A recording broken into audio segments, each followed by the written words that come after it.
Yan, pinag-aralan muli sa Subcommittee on Penal Laws ang mga panukalang batas na magpapatibay kung paano nga ba hihigpitan pa ang pagpapatupad ng Good Conduct Time Allowance o GCTA.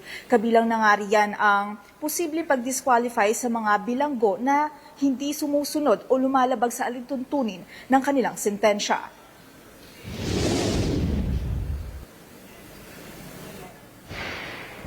Ang layo ng Good Conduct Time Allowance o GCTA sa ilalim ng Republic Act No. 10592 ay bigyan ng bawas sentensya ang mga bilanggong nagpapakita ng mabuting asal at aktibong nakikilahok sa mga programang reintegrasyon. Ngunit tinalakay kanina kung dapat bang tahasang ilagay sa batas o sa Implementing Rules and Regulations o IRR ang pagdiskwalipika sa mga persons deprived of liberty o PDL na lumabag sa mga alituntunin ng kanilang sentensya. Ayon sa mga kinatawan ng Bureau of Corrections o BUCOR and Department of Justice, maaaring isama sa mga diskwalipikado sa benepisyo ng GCTA ang mga bilanggong tumakas o umiiwas sa paglilingkod ng kanilang sentensya.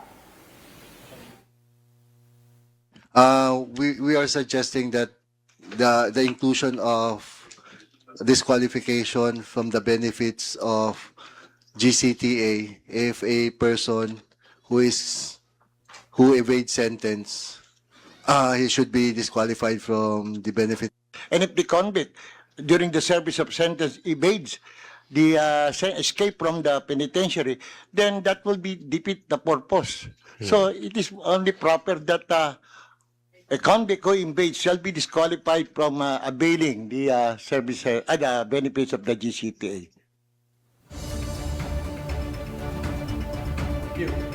Ang ediyong ito ay sinigundahan rin ni Bataan 1st District Representative Tony Ruman.